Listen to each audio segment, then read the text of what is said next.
Hello everyone, কেমন আছো সবাই? আশা করি সবাই অনেক ভালো আছো, সুস্থ আছো আর আমরাও ভালোই আছি। তো কালকে আনভির বাবা রাত্রেবেলা এসেছিল। কালকে কোনো ভিডিও করতে পারিনি কারণ আনভির শরীরটা খারাপ, জ্বর, সর্দি।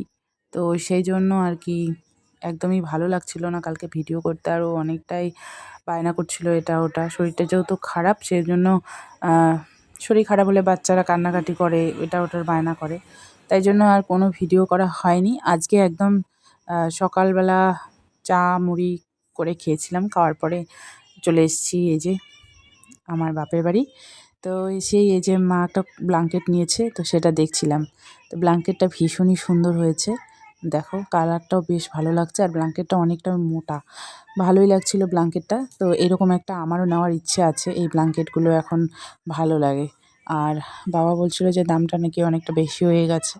তবে আমরা বলছিলাম না ঠিকই আছে দামটা। তো সেটাই এখানে বলাবলি করছিলাম আর এই যে ব্ল্যাঙ্কেটটা বের করলো দেখার জন্য আর কি। তো সুন্দর হয়েছে ব্ল্যাঙ্কেটটা, অনেকটা বড় আছে, তার সঙ্গে মোটাও আছে অনেকটা। এগুলো ব্ল্যাঙ্কেট নিলে পরে না মানে আর লেপ ঠেপ নিতে হয় না, বেশ ভালো লাগে। বাড়ি এসেই একটু শুয়েছিলাম, তার জন্য দেখো চুলগুলো একদম এলোমেলো হয়ে গেছে। এইভাবেই ক্যামেরা নিয়ে নিলাম। আর কালকে অনেকটা রাত করে ঘুমিয়েছে। আনভির বাবা সেই 11:30টার সময় এসছে।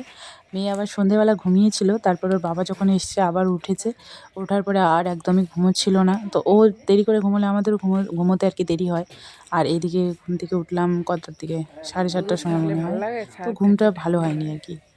ঘুম ক্লিয়ার না হলে না শরীরটা যেন কেমন লাগে, ম্যাচম্যাচে হয়ে যায়। তো যাই হোক, এই যে আমার বাপের বাড়ি দেখতেই পাচ্ছ। অনেকক্ষণ আগে এসে এই যে আনভির বাবা খেতে বসে গেছে। সকালে চা মুড়ি খেয়ে এসেছি।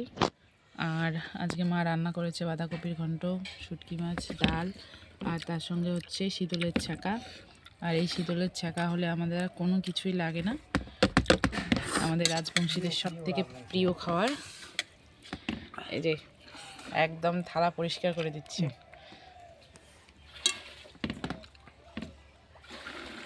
তারপরে আমরা খাবো।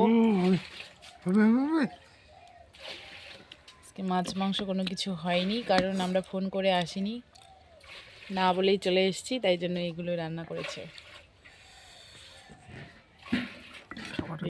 আজকে আমাদের আর বাড়িতে যাওয়া হয়নি।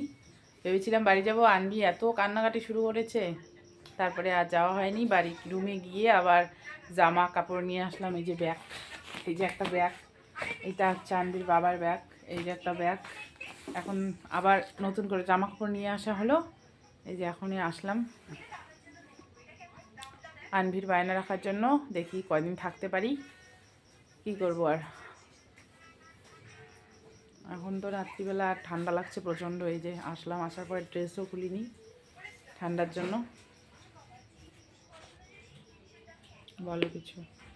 আমি কি বলবো আর, আমি তো আছি এখানটায়, কালকে চলে যাব ডিউটিতে।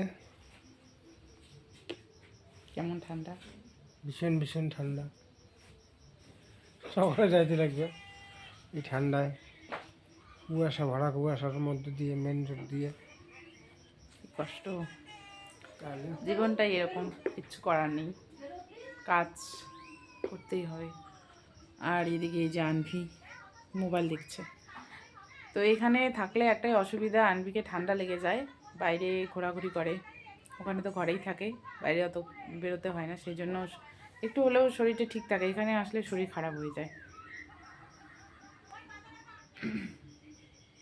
আমাদের খাওয়া দাওয়া হবে একটু পরে। মা রান্না করছে, মাংস রান্না করছে। পাঁঠার মাংস আনতে গেছিলো বাবা, কিন্তু পাঁঠার মাংস পায়নি, পোলট্রির মাংস নিয়ে আসছে।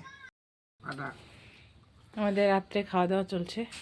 এই যে চিকেন, বেগুন ভাজা, বাঁধাকপি। আনভি খাচ্ছে চিকেন দিয়ে।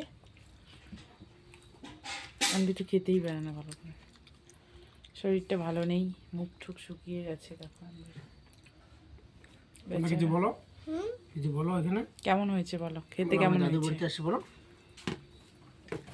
বলো। এই যে জল তোমার, এই যে এটাও গরম জল। ঠান্ডা ঠান্ডা, সেই ঠান্ডা, খেয়ে দিয়ে ঘুমিয়ে পড়বে। কেমন হয়েছে এটা? ভিজে গেল। গ্রেভিটা কেমন হয়েছে? অতটা কষানো হয় নাই, ঝোল আছে তো অনেকটা।